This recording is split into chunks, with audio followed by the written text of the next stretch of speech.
बिस्मिल्लाहिर्रहमानिर्रहीम। अस्सलाम वालेकुम नाज़रीन, मैं अहमद फ़वाद हूँ और आप मेरा यूट्यूब चैनल देख रहे हैं। नाज़रीन, तीन बड़े इंपॉर्टेंट इश्यूज़ हैं जिनके हवाले से कुछ तफसीलात आज के व्लॉग में आपके साथ में शेयर करूँगा। सबसे पहले तो ये कि जो सुप्रीम कोर्ट ऑफ पाकिस्तान की जानिब से नोटिस जारी किए गए हैं उसमें बज़ाहिर इस तरह से लग रहा है कि शायद शहबाज, काबीना और हुकूमत जो है वो फंस गई है। तौहीन अदालत और नाअहली का जो मामला है वो उन्हीं के हवाले से इस वक्त उठ चुका है। लेकिन नाजरीन, इसमें एक और बड़ा अहम पॉइंट है और वो पॉइंट चीफ इलेक्शन कमिश्नर सुल्तान सिकंदर राजा की तरफ कुछ इशारे कर रहा है और चीफ इलेक्शन कमिश्नर भी इस तमाम तर मामले में बहुत ही बुरे तरीके से फंस चुके हैं। कुछ तफसीलात मैं आपके साथ शेयर करूंगा कैसे कुछ अहम चीज़ें इनके खिलाफ भी ऑन रिकॉर्ड आ चुकी हैं। वो एक मरतबा फवाद चौधरी साहब ने कहा था कि चीफ इलेक्शन कमिश्नर को नवाज शरीफ ने यह कहा है कि आप डट जाएं, इलेक्शन ना करवाएं, हम आपको सदर बना देंगे। और फिर शरीफ ख़ानदान की जो हिस्ट्री है कि कैसे वो सूट केसेस लेकर जाता है और आजकल तो वो ये भी फैसिलिटीज़ देते हैं कि किसी भी बैरून मुल्क में अगर आपको किसी भी करेंसी में पैसे चाहिए तो वो ट्रांसफ़र कर दिए जाते हैं। तो यहाँ तक शरीफ ख़ानदान के हवाले से मामला जो हैं वो आ चुके हैं। तो बहरहाल सिकंदर राजा के ख़िलाफ़ एक अहम मामला जो कि ऑन रिकॉर्ड सबूत के तौर पर सामने आ चुका है और बहुत बड़ी मुसीबत में वो फंस चुके हैं। इस पर कुछ तफसीलात आपके साथ में शेयर करूँगा। दूसरे नंबर पर नाज़रीन, शहबाज शरीफ को इस वक्त इस्तीफ़े का कहा जा रहा है और बेहतर ऑप्शन उनके पास इस वक्त यही है कि वो खुद ही इस्तीफ़ा देकर घर चले जाएँ। अदरवाइज़ उनके जो बचने के चांसेस हैं वो नहीं है। और दूसरी तरफ फिर जो इनकी एक ख़ानदानी सियासत भी है, शहबाज शरीफ को नाअहल करवाने के बाद इन्होंने इसके ऊपर खेलना भी है। तो बहरहाल इस पर भी कुछ तफसीलात हैं वो भी मैं आपके साथ शेयर करूँगा।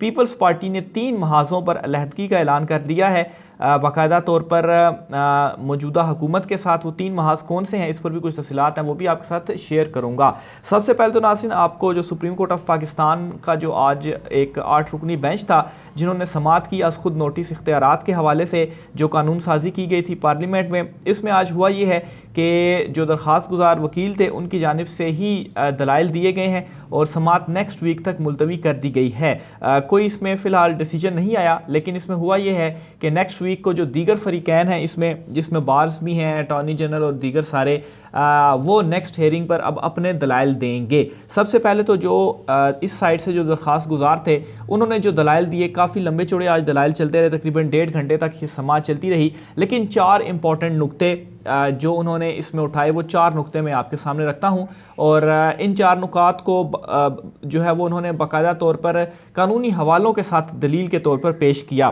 तो बहरहाल पहला नुक्ता तो उन्होंने ये कहा कि ये जो कानून साजी इन्होंने की है ये गैर आइनी है, ये इस तरह से नहीं कर सकते थे क्योंकि रूल्स में चेंज करने के लिए इनको एक आइनी तरमीम करना पड़नी थी और इन्होंने आइनी तरमीम तो की नहीं और आइनी तरमीम के लिए 2/3 अक्सरियत चाहिए। तो सबसे पहला नुक्ता इनका ये था। इस हवाले से इन्होंने दीगर कानूनी जो हवाले थे, जो कुछ फैसले वगैरह थे माजी के, वो भी इन्होंने सामने रखे। दूसरे नंबर पर इन्होंने कहा कि प्रेसिडेंट ऑफ पाकिस्तान जो थे, सदर मुमलिकत, उन्होंने भी इस बिल को मुस्तरद किया और वापस भेजा और उन्होंने कहा कि आप इसके ऊपर नज़रसानी करें, आप ऐसा नहीं कर सकते।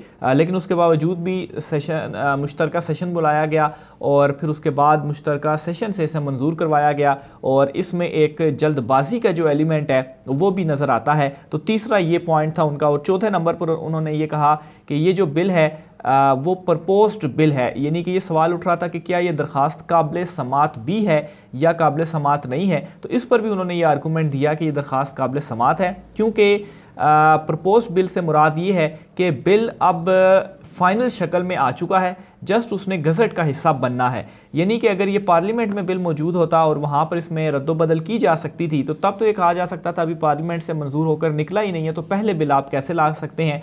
लेकिन चूंकि ये बिल निकल चुका है, प्रपोज हो चुका है, एक दफ़ा प्रेसिडेंट इसे वापस भेज चुके हैं, फिर मुश्तरका सेशन से पास होने के बाद दोबारा प्रेसिडेंट के पास चला गया है और 20 तारीख तक अगर ये प्रेसिडेंट सिग्नेचर नहीं करते तो खुद ब खुद ही ये कानून बन जाएगा। तो इसलिए एक तो ये प्रपोज बिल है तो सुप्रीम कोर्ट ऑफ पाकिस्तान इसको सुन सकती है और दूसरी तरफ ये अज़खुद नोटिस नहीं है कि सुप्रीम कोर्ट ऑफ पाकिस्तान ने अज़खुद नोटिस लिया और ये बाकायदा तौर पर एक दरख्वास्त आई है और दरख्वास्त कोई भी दे सकता है और उस दरख्वास्त के ऊपर ये बेंच बनाया गया है और ये 8 रुकनी बेंच केस की समाअत कर रहा है। तो ये बुनियादी तौर पर उनके 4 पॉइंट्स थे जो कि मेरी नज़र में बहुत ज़्यादा इंपॉर्टेंट थे, जो कि आज उन्होंने बयान किए और काफ़ी लंबे चौड़े उन्होंने ज़बरदस्त जो दलाइल थे वो दिए। अब नेक्स्ट हेयरिंग नेक्स्ट वीक में होगी और उसमें मज़ीद इस हवाले से जो कार्रवाई है वो चलाई जाएगी और जो दूसरी तरफ के भी दलाइल हैं वो भी सामने आएंगे। अब मैं आता हूँ पीपल्स पार्टी की तरफ कि पीपल्स पार्टी इस वक्त क्या कर रही है। तीन महाजों के ऊपर इस वक्त पीपल्स पार्टी मौजूदा इम्पोर्टेड हुकूमत से अलहदा हो चुकी है। सबसे पहले तो जो इलेक्शंस का महाज है, इलेक्शंस मौजूदा हुकूमत मुस्लिम लीग नून और मौलाना फजल रहमान की ये शदीद ख्वाहिश है कि इलेक्शंस ना हो, और इलेक्शन वो इसीलिए नहीं करवाना चाहते क्योंकि पंजाब उनके हाथ से निकल जाएगा। और आसिफ जरदारी जो हैं उनके तो पंजाब में वैसे ही कोई नशिस्तें हैं नहीं, वैसे ही उनके कोई इतने ज़्यादा स्टेक्स नहीं हैं, तो इसलिए इलेक्शंस के मामले पर वो अदलिया से महाज राय नहीं करना चाहते। और वो कह चुके हैं कि हम अदलिया से महाज राय नहीं चाहते, यानी कि जो अदलिया का इलेक्शन के हवाले से फैसला है उसके ऊपर इम्प्लीमेंट करना चाहिए, इलेक्शंस करवा देने चाहिए। तो ये वो पहला मामला है जिस पर पीपल्स पार्टी बाकायदा तौर पर इनसे अलहदा हो चुकी है। कई रहनुमा उनके इस हवाले से अनाउंस भी कर चुके हैं, बल्कि कमर जमान कायरा ने मतलब इनडायरेक्टली अनाउंस कर चुके हैं, ये नहीं कि बिल्कुल डायरेक्टली वो सामने आकर कहेंगे नहीं जी हम तो हुकूमत से अलहदा हो रहे हैं। इनडायरेक्टली से मुराद यही है कि वो शहबाज को आगे आगे कर रहे हैं और ख़ुद वो पीछे रहकर तमाम तर चीज़ों से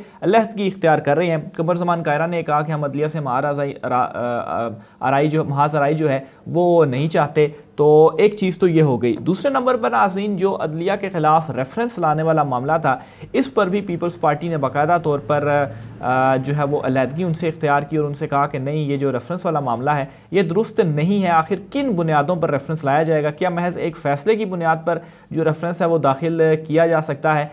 तो वैसे ही वो कह चुके हैं कि अदलिया से महाज राय नहीं चाहते। तो दूसरा ये मामला है जिस पर पीपल्स पार्टी इनसे अलहदा हो चुकी है कि रेफरेंस नहीं लाना चाहिए। हालांकि नून लीग के अंदर से जो इरफान कादिर हैं वो मुसलसल पंप कर रहे हैं कि, और अब तो वो ये भी कह रहे हैं कि ये जो 8 रुकनी बेंच बना है इन 8 के 8 जजिस के खिलाफ जो रेफरेंस है वो लाया जाना चाहिए। और क्यों रेफरेंस लाया जाना चाहिए? क्योंकि इनके मुताबिक इन्होंने दूसरा जो धड़ा है उस धड़े के जजिस को शामिल नहीं किया और इन्होंने खुद से ये प्रिडिक्ट कर लिया है कि सुप्रीम कोर्ट ऑफ पाकिस्तान ये जो कानून साजी है उसको रिजेक्ट करने जा रही है। और प्रिडिक्ट इस वजह से इन्होंने खुद से कर लिया है क्योंकि इनको भी ये मालूम है कि ये गैर आईनी है, इस तरह से हम कर नहीं सकते।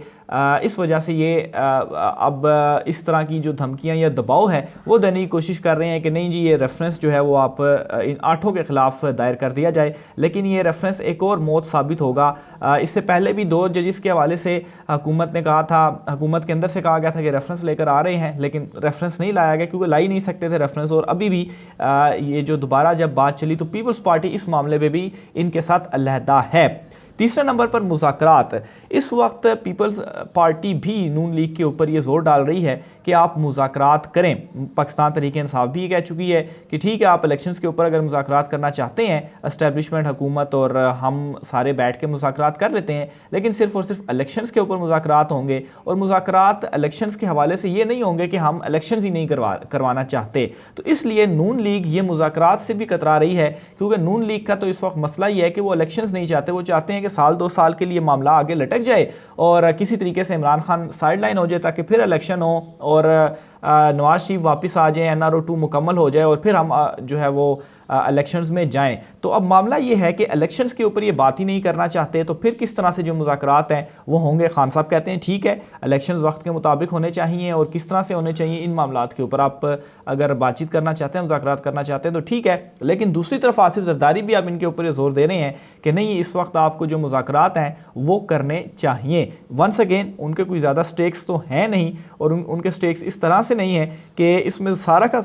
सारा जो नुकसान है वो हो रहा है मुस्लिम लीग नून का, तो फ़ायदा तो एक तरह से हो ही रहा है पीपल्स पार्टी को। तो इस वजह से वो एक तो मुज़ाकरात का भी कह रहे हैं और ये इलेक्शन चाहते ही नहीं है, तो फिर मुज़ाकरात किस तरह से करें? इस वजह से ये इस तरह के धौंस वाले तरीक़ों से और दबाव वाले तरीक़ों से अपने हक़ में चीज़ों को करने की कोशिश कर रहे हैं। लेकिन चूँकि वो गलत जो है वो तरीक़ाकार को अपनाया जा रहा है और वैसे भी गलत तरीक़ाकार क्या बल्कि है भी गलती के ऊपर, जबकि आइन में लिखा हुआ है 90 डेज़ का, तो उससे तो इधर उधर नहीं हुआ जा सकता, जो कि सुप्रीम कोर्ट ऑफ पाकिस्तान का फैसला भी आ चुका है। तो ज़ाहिर सी बात है इस वक्त इनकी मजबूरी है कि ये हर तरफ से फंस चुके हैं, लेकिन उसके बावजूद जो एक आखिरी फड़के मारती है हुकूमत, वो ये इस वक्त उस स्टेज पर इस वक्त ये पहुँच चुके हैं। आगे चलकर नाजरीन जो मामला है सिकंदर राजा का, उस पर भी कुछ तफसीलात मैं आपके सामने रखना चाहूँगा। इस सारे मामले में जो एक चीज़ को इग्नोर किया गया वो इलेक्शन कमीशन के मामले को, इलेक्शन कमीशन के किरदार को, सिकंदर राजा के किरदार को किया गया। और इस मामले में वो बहुत बुरे इस वक्त फंस चुके हैं। कैसे? एक तो ये खबरें सामने आई कि जो और उसके ऊपर डिस्कशन भी हुई, लेकिन इस नुक्ते के ऊपर डिस्कशन नहीं हुई कि इलेक्शन कमीशन जो है वो पहले ये कहता रहा कि हमें तारीख देने का कोई इख्तियार नहीं है, तारीख कौन देगा, वो गवर्नर देगा। और पंजाब के गवर्नर ने तारीख नहीं दी और केपी के गवर्नर ने किस तरह से मामलात को डिले के साथ वो लेकर चलते रहे वो भी आपके सामने है। लेकिन उसके बाद एकदम से क्या होता है कि शेड्यूल ये वापस ले लेते हैं और फिर खुद से ये 8 अक्टूबर की तारीख दे देते हैं। मैंने उस वक्त भी अपने एक व्लॉग में ये नुक्ता उठाया था कि इलेक्शन कमीशन का यहाँ पर दोहरा मयार देखें और ये चीज़ उनके अगेंस्ट जाएगी कि एक तरफ वो कहते हैं कि हमारे पास इख्तियार ही नहीं है तारीख देने का, और दूसरी तरफ वो ये कहते हैं कि 8 अक्टूबर को जो इलेक्शंस हैं वो वहाँ तक पोस्टपोन कर देते हैं। अब उस वक्त तो सुप्रीम कोर्ट ऑफ पाकिस्तान की तरफ से नोटिस नहीं लिया गया था और ये मामला वहाँ पर नहीं चला था, लेकिन फिर उसके बाद जब सुप्रीम कोर्ट ऑफ पाकिस्तान में ये मामला चला गया है तो सारी चीज़ें ऑन रिकॉर्ड और सुप्रीम कोर्ट में जब चली गई हैं तो वहाँ से ये भी बहुत बुरे फंस चुके हैं। और उसके ऊपर एक और बहुत बड़ा ब्लेंडर इन्होंने किया इलेक्शन कमीशन ने, और वो ब्लेंडर भी इनकी जो है वो इनके अगेंस्ट जाएगा और इनको बाद में उस ब्लेंडर के ऊपर भी जवाबदेही देनी पड़ेगी, जिस तरह से अभी ये इलेक्शन से कतरा रहे हैं। वो ब्लेंडर क्या है? कुछ रोज़ कबल इन्होंने एक जो ख़त आप कहें वो लिखा स्पीकर कौमी असम्बली को, और उस ख़त में इन्होंने कहा कि एक तो सुप्रीम कोर्ट के ऊपर इन्होंने क्वेश्चन उठाया और फिर साथ ये भी कहा कि ये इख्तियार जो है वो इलेक्शन कमीशन का है। अब पहले वो उनका जो नोटिस है वो ये ख़बर एक पैराग्राफ मैं आपके सामने पढ़ देता हूँ, फिर मज़ीद आगे इसके ऊपर मैं आपको बताता हूँ। इलेक्शन कमीशन ने ये जो ख़त है वो chief election commissioner Sultan Raja की जानिब से लिखा गया, और इस ख़त में कहा गया कि आइन के मुताबिक इलेक्शन कमीशन एक आज़ाद खुद मुख्तार इदारा है। मुनसिफाना और शफाफ इंतखाबात का इनेकाद इलेक्शन कमीशन का काम है। इलेक्शन कमीशन के लिए मौजू वक्त का इंतखाब करना इलेक्शन के लिए मौजू वक्त का इंतखाब करना इलेक्शन कमीशन का इख्तियार है। इलेक्शन के लिए मौजू वक्त का इंतखाब करना ये इलेक्शन कमीशन का इख्तियार है। या इस लेटर के अंदर वो लिखते हैं, हालांकि डेट देना आपका इख्तियार नहीं था, वो अभी भी जो प्रोसेस चला वो प्रेसिडेंट ने डेट दी है। अच्छा, मज़ीद वो लिखते हैं जी कि आज चीफ इलेक्शन कमिश्नर सुल्तान सिकंदर राजा ने कौमी असम्बली स्पीकर राजा परवेज़ अशरफ को शिकायती ख़त लिखा है, जिसमें उन्होंने मौक़िफ़ इख्तियार किया कि इंतखाबात के लिए मौजू वक्त का इंतखाब इलेक्शन कमीशन का इख्तियार है। सुप्रीम कोर्ट फैसले में कमीशन के इख्तियार पर हर्फ आता है। ये सुप्रीम कोर्ट ऑफ पाकिस्तान के फैसले के बाद इन्होंने लिखा, इस वजह से ये पॉइंट अब मैं कह रहा हूँ कि अब ऑन रिकॉर्ड चीज़ें आ गई हैं। पहले तो ठीक है मामला चल रहा था, ये पॉइंट मैंने उस वक्त भी आपके सामने रखा था, लेकिन अब चूंकि सुप्रीम कोर्ट में मामला चला गया तो वहाँ पर इनकी भी जो पकड़ है वो होगी। मजीद वो लिखते हैं जी कि सुप्रीम कोर्ट के 1 मार्च के फैसले से तनाज़ा पैदा हुआ। उन्होंने कहा कि ख़त में मौक़िफ़ पेश किया गया है कि सुप्रीम कोर्ट ने कहा कि 90 रोज़ में इंतखाबात आइनी तकाज़ा है, किसी मखसूस शिक नहीं, आइन को मजमूई तौर पर देखा जाना चाहिए। आइन के आर्टिकल 218(3) को पूरा वजन नहीं दिया गया। तो ये तो एक सुप्रीम कोर्ट ऑफ पाकिस्तान के ऊपर उनके फैसले के ऊपर भी क्वेश्चन उठा रहा है, और आइन की तशरीह करना इलेक्शन कमीशन का इख्तियार नहीं है, ये सुप्रीम कोर्ट ऑफ पाकिस्तान का इख्तियार है, और आपका जो काम है वो है 90 दिन के अंदर इलेक्शन करवाना। लेकिन उसकी तरफ इलेक्शन कमीशन ऑफ पाकिस्तान नहीं जा रहा। कोशिश तो भरपूर कर रहा है कि मलबा हुकूमत के ऊपर ये डाले और ख़ुद बच बचाव के रास्ते से चले, लेकिन फिर अंदर से मिली भगत भी है। और अब ये जो इन्होंने एक बड़ा ब्लेंडर कर दिया है, ये ऑन रिकॉर्ड पर अब चीज़ें ले आए हैं स्पीकर को, जो इन्होंने ख़त लिखा है, और इसमें ये जो कह रहे हैं कि ये सुप्रीम कोर्ट ने क्या कर दिया, हमारे इख्तियार में एक किस्म का उन्होंने ये कर दिया तो वो कर दिया, और इलेक्शन करवाने के लिए मौजू वक्त हमने देना है। तो ये चीज़ और ये नुक्ता वो होगा, क्योंकि जब कल 14 अप्रैल को सुप्रीम कोर्ट ऑफ पाकिस्तान ने भी सेक्रेटरी इलेक्शन कमीशन और DG ला को भी बुलाया गया है, तो उसमें ये वाले जो पॉइंट्स हैं, अगर इलेक्शन कमीशन की तरफ से, चूँकि अभी तक कोई इस तरह की चीज़ इस तरह से तो वो हरबे अपना रहा है, ख़त लिख रहा है और सारा कुछ कर रहा है, लेकिन अभी तक जो कांदा इस्तेमाल कर रहा है वो हुकूमत का इस्तेमाल कर रहा है। लेकिन कल तो हुकूमत ही फंस गई है सारे के सारे मामले में, वो फ़ंड जारी नहीं कर रहे। लेकिन जब फ़ंड इनको जारी हो गए और फिर अगर यहाँ से कोई मामला डिले हुआ या कोई चक्कर इन्होंने किया, तो फिर ये चीज़ें ऑन रिकॉर्ड, चूँकि कल सुप्रीम कोर्ट ऑफ पाकिस्तान ने सारा रिकॉर्ड भी इनसे मांगा कि आप लेकर आएँ और हमें बताएँ, सारी चीज़ों को ब्रीफ करें, तो ये मामला भी सुप्रीम कोर्ट के पास ऑन रिकॉर्ड पहुंच जाएगा